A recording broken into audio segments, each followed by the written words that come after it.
In the wake of President Trump's recent inauguration, the nation stands at a pivotal crossroads. His administration's economic policies are poised to reshape the financial landscape in ways that could directly affect your daily life. From potential shifts to your paycheck to changes in the prices of everyday goods, the upcoming policies may have a profound impact on your wallet. Stay tuned as we dive into the top 5 policies most likely to impact you, the American consumer, and specifics on how each of these developments might influence your personal finances. And most importantly, share with you who the real winners and the real losers could be if these policies come to pass. Policy number 1, lower interest rates. President Trump has historically advocated for lower interest rates to stimulate economic growth. During his first term, you'll remember, he frequently pressured the Federal Reserve to reduce the Fed funds rate. But what does it mean when the Fed cuts rates, and how does it affect you? Well, first, let's define the Fed funds rate. The federal funds rate is the interest rate at which banks lend to each other overnight. When the Fed lowers this rate, borrowing becomes cheaper for banks, which often translates to lower interest rates for consumers on mortgages, credit cards, auto loans, and more. This can encourage spending and investment, potentially stimulating economic growth. For example, if mortgage rates fall to historic lows or even drop significantly, homeowners might refinance their high-interest debt, reducing monthly payments while saving on interest costs. And prospective homebuyers could enter the market, finding housing more affordable due to the lower interest rates. However, increased demand could push home values up, potentially leading to inflation, which then erodes purchasing power and the value of the dollar, and not just in the housing market, but across many sectors. Now, the housing market has faced its challenges over the past 3 years, with 2024 seeing the lowest number of home resales since 1994, despite the U.S. population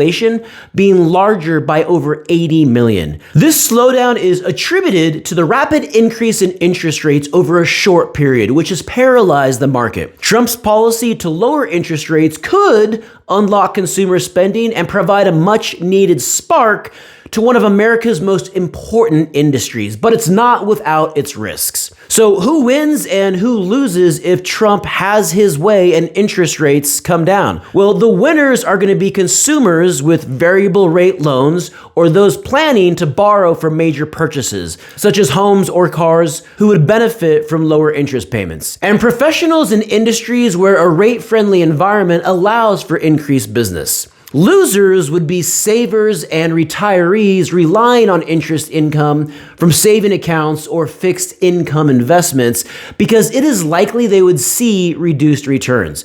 Remember, when interest rates come down, borrowing costs are less, but interest rates also come down on checking, savings, and other yield-based accounts. Policy number 2, eliminating the IRS. President Trump has proposed replacing the IRS with a flat tax or consumption tax system or even tariffs.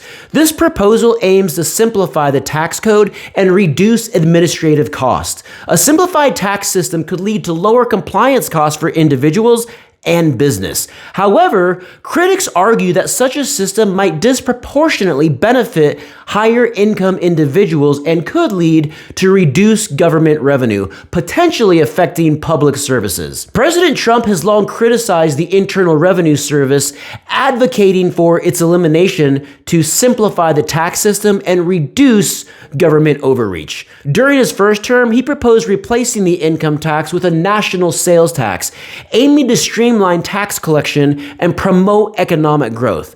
This proposal was part of the broader tax reform agenda, which included significant cuts to corporate and individual tax rates. In his second term, President Trump has continued to express dissatisfaction with the IRS. He recently announced plans to reassign nearly 90,000 newly hired IRS agents to other duties, such as border security, following an indefinite hiring freeze at the agency. This move reflects his ongoing commitment to reducing the size and scope of the IRS. Additionally, President Trump has proposed eliminating the federal income tax, suggesting that tariffs could replace the revenue generated by income taxes. This approach harkens back to the late 19th century when the United States relied on tariffs to fund federal spending. When Jamie Dimon, the CEO of America's largest bank by assets, was asked again about tariffs, his perspective changed a little bit from what it was a couple of months ago when he stated, "It's a little inflationary, but if it's good for national security, so be it and get over it." These actions and proposals underscore President Trump's persistent efforts to reform the tax system by reducing the role of the IRS and exploring alternative revenue sources. So who wins and loses if the IRS is eliminated? Well, the winners are going to be individuals and businesses benefiting from a simplified tax code and reduced compliance costs. Also, consumers in higher tax brackets. Losers? Potentially lower income individuals who may not benefit as much from tax cuts and could face reduced public services due to decreased government revenue. And also, the 90,000 IRS agents who could be out of a job. Policy number 3, implementing tariffs. President Trump has proposed significant tariffs on imports from countries like China, Mexico, Canada, and Colombia. These tariffs aim to protect domestic industries and reduce trade deficits. While tariffs can lead to higher prices for imported goods, affecting consumer spending, they can also encourage consumers to buy domestically produced items, potentially boosting local economies. However, as reported by Business Insider, the impact of these tariffs on consumer prices is expected to take time to materialize. In late January, shortly after his inauguration, President Trump engaged in a diplomatic standoff with Colombia over the repatriation of deported migrants. The conflict began when Colombian President Gustavo Petro initially refused to accept 2 U.S. military flights carrying approximately 160 deported Colombian nationals, citing concerns over the treatment of migrants. In response, President Trump threatened to impose a 25% tariff on all Colombian imports, with the possibility of increasing it to 50% within a week. Facing the threat of significant economic sanctions, President Petro reversed his decision, agreeing to accept the deported migrants and offering the use of the Colombian presidential plane to facilitate their return. This resolution averted the imposition of tariffs and underscored the use of economic pressure in international diplomacy. The incident highlights President Trump's approach to foreign policy, where economic measures are employed to achieve diplomatic objectives, particularly concerning immigration issues. The swift resolution with Colombia demonstrates the potential effectiveness of such tactics influencing foreign governments' policies, but at what cost? And what will the fallout be?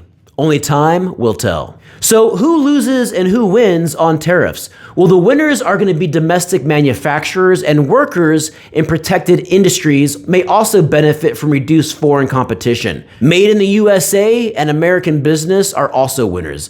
Losers are going to be consumers because they may face higher prices on imported goods, leading to increased living costs and overall inflation. Policy number 4, energy policies. President Trump supports policies favoring fossil fuels over renewable energy sources. This includes rolling back environmental regulations to boost domestic energy production. Increased domestic energy production could lead to lower energy prices for consumers. Critics argue that such policies could have significant negative impacts on energy efficiency and environmental sustainability. The administration's environmental priorities have included measures to enhance consumer choice in household items like shower heads, toilets, and dishwashers. In his second term, President Trump has taken significant steps to withdraw the United States from key international energy agreements, notably the Paris Climate Agreement. On January 20th, 2025, he signed an executive order titled Putting America First in International Environmental Agreements, directing the immediate withdrawal of the United States from the Paris Agreement and other related climate commitments. This action marked the second time the U.S. has exited the agreement following a previous withdrawal from Trump's first term. The executive order also mandated the termination of U.S. financial commitments under the United Nations Framework Convention on Climate Change, including the U.S. International Climate Finance Plan. This move reflects the administration's stance on prioritizing economic growth and reducing regulatory burdens over international climate obligations. Somewhat surprisingly, however, these actions have led to rare discord with the U.S. oil and gas industry, which has expressed concerns that the withdrawal could negatively impact global clean energy investment plans and create regulatory uncertainties. Major U.S. oil companies argue that the withdrawal limits their ability to navigate the global energy transition and emphasizes the importance of global climate discussions and developments in green technologies. President Trump's withdrawal from these agreements underscores his administration's focus on domestic energy policies and economic priorities, potentially reshaping the U.S.'s role in global climate initiatives. So who wins and loses on energy policies? Winners are going to be consumers because they may benefit from lower energy prices due to increased domestic production. Losers are going to be environmental advocates and future generations because they may face the consequences of reduced environmental protections and sustainability efforts. The atmosphere, ozone layer, and limited natural resources are also additional losers. Policy number 5, immigration and labor costs. The Trump administration's plan to deport approximately 11 million undocumented immigrants could have profound economic repercussions. Undocumented immigrants constitute about 6% of the United States labor force, predominantly occupying roles in sectors such as agriculture, construction, and hospitality. Removing this substantial workforce segment may lead to labor shortages, escalating production costs, and subsequent price increases for goods and services.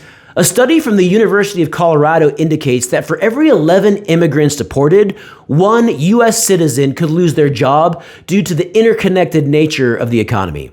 Furthermore, the Congressional Budget Office estimates that the contributions of undocumented immigrants currently reduces the federal deficit by approximately $900 billion. Their removal could exacerbate the deficit, potentially leading to higher taxes or reduced public services to offset the shortfall. And as reported by Business Insider, deportations could drain funds from Social Security and Medicare, potentially reducing retirees' benefits. So who are the winners and losers on immigration? The winners are going to be domestic workers and industries facing labor shortages that may benefit from higher wages. The losers? Well, consumers may experience higher prices for goods and services due to increased labor costs, and immigrants under the threat of deportation. President Trump's policies could have significant effects on your wallet. From potential changes in interest rates and tax systems to the impact of tariffs, energy policies, and immigration laws, each area presents both opportunities and challenges. It's essential to stay informed and consider how these policies might affect your personal finances so you can put a plan together based on your individual financial vision. Thank you for watching, and don't forget to please like, subscribe, and share with others. Stay tuned for more insights on how political changes can impact your financial well-being. This is Benjamin Adams with American Money 101. God bless.